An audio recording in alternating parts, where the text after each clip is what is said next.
What is up, guys? Faded here, and welcome back to the channel for another video. Today we're going to be taking a quick look at the all-new Lenovo IdeaCentre Y700. Now first off, I want to say I do have laryngitis, so I'm trying to get this video done and I sound like a squeaky little girl. Now the Y700 is essentially the little brother to the Y900, so this is the entry model that comes with an i5 processor and also 2GB version of the GTX 960 from Nvidia. We are just going to go ahead and touch on some of the things that I liked, and most importantly the things that I disliked about this PC. But before diving deep, let's go ahead and take a look at the specs so that we're all on the same page. This model comes with an Intel i5-6400 CPU, 8GB of DDR4 RAM, a 120GB SSD from Samsung that is, and also a Seagate 1TB hybrid drive. And finally the less hardcore graphics card, the GTX 960 with 2GB of VRAM, which places this PC strongly in the realm of 1080p. So now we have the spec sheet taken care of. Let's go ahead and take a look over some of the other things that Lenovo has done well with this PC. First off, let's take a look at its beautiful design. It's quite unique and it should appeal to most gamers out there, but it does do this without being too overbearing like many of the Alienware products that are out on the market. They've stuck with the all black and red accent color palette, which has pretty much become a trademark of Lenovo gaming PCs. Lenovo also included a couple peripherals as well, and not necessarily cheap check the box type of peripherals either. They're quite fleshed out, and they even have LEDs, and the keyboard is backlit as well. They even go as far as to make the mouse customizable with different profiles with loads of options of buttons, and there's a lot there if you need that versatility. The keyboard even has red arrow keys and WASD keys, so it's definitely some good here, but more on that a little bit later. Also a DVD player, which many companies have kind of forgotten about lately. I'm sure many people appreciate this, but for me, digital delivery is just fine. Storage. An SSD from Samsung is awesome, and it definitely makes everything just that much faster. And also a 1TB storage drive for all your games, though I'm not sure why they made it a hybrid drive when you already have a main SSD, but hey, what the heck, I'll take it. A really good thing about this PC is its performance. When it works, of course. The 960 can handle just about any game out there, but of course you're going to have to turn down some of the settings on many extreme games. Multitasking and running everyday applications handles just fine, and you have no problem being your everyday desktop computer if the amount of negatives that I'm about to get into do not overwhelm you.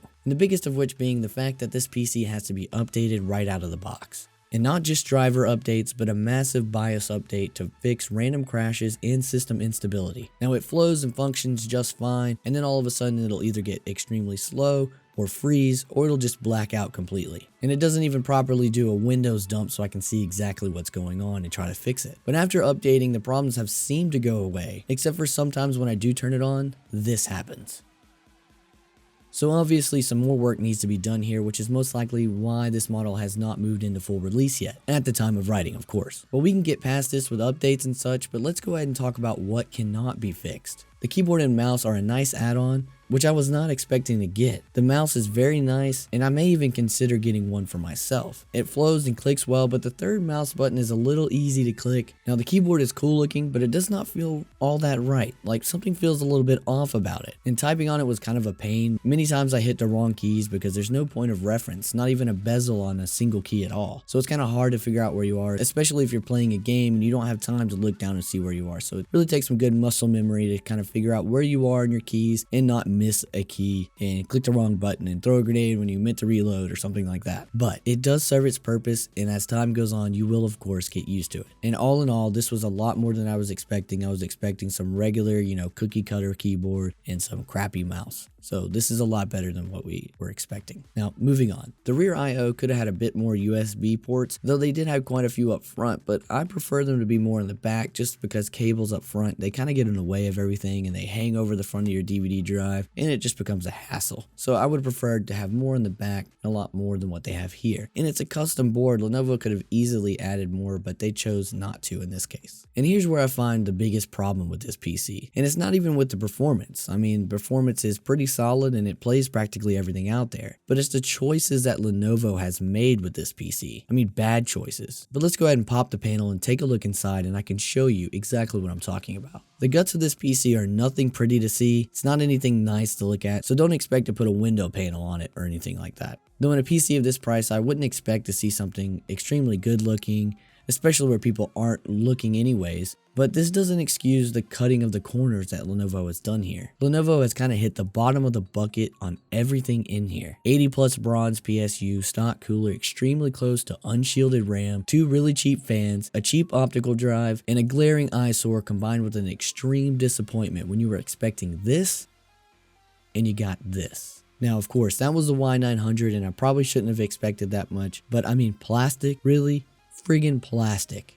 My God, Lenovo, why? That is just ridiculous. But I could probably get over that, and I'm sure plastic will do just fine. It just looks really tacky. Though the main reason of getting a desktop is expandability and the ability to upgrade and make changes. Lenovo just shot themselves in the foot on this one. This reason alone is enough on its own to cut and run. So if you buy a single GPU model thinking, oh, okay, I'll go ahead and get a 960, at the end of the road or later on when they become cheaper. Nope, because in the interest of cutting cost, Lenovo has omitted the PCI Express slot for a second GPU. What the fuck? This is a slap in the face, Lenovo.